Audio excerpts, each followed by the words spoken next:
Hi everyone, welcome to another episode of Death, Not Just Headlines. I am Deborah Anderson. So yesterday, April 29th, many people, began feeling hopeful as news spread that a possible treatment for COVID-19 might be ready for full-fledged use. This follows weeks of clinical trials. This drug is called Remdesivir. Many skeptics, including myself, are asking if this is really too early, especially with the Food and Drug Administration, FDA, coming under fire for its ambiguous approach to treatments being offered out there. Now, we're hearing that the FDA is actually in talks with the manufacturers of the drug, a company called Gilead Sciences Inc. Turns out this drug was already made 5 years ago as a possible treatment for Ebola and then for the SARS-CoV-2 virus, neither of which proved effective.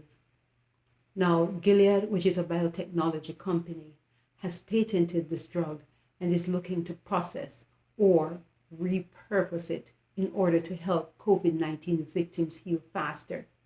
How much faster, though, and how much will it cost? The cost is yet to be ascertained, but in terms of recovery, reports state that clinical data has shown patients recovering approximately 4 days earlier than those who underwent the placebo test.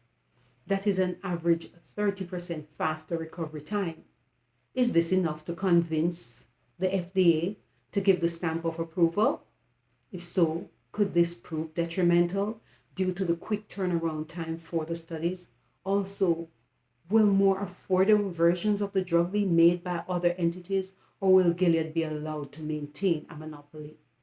Isn't it strange, though, that this company already has enough of the drug stored to treat nearly 150,000 patients? In addition, it claims to have the capability to produce enough for another 1 million patients by year end.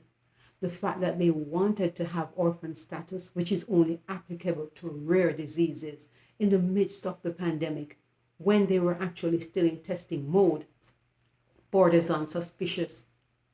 What is the World Health Organization's stance? The WHO says until there is sufficient evidence, they are cautioning against physicians and medical associations recommending or administering these unproven treatments to patients with COVID-19 or people self-medicating with them. The WHO adds that the international clinical trial known as Solidarity, aimed at finding an effective treatment, continues.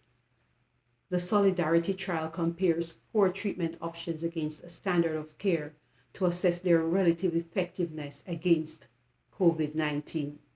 So what do you think? Is this too early? Do you believe the FDA should grant approval to Gilead for the use of Remdesivir? Please leave your comments below and don't forget to subscribe. I'm Deborah Anderson with Depth, Not Just Headlines.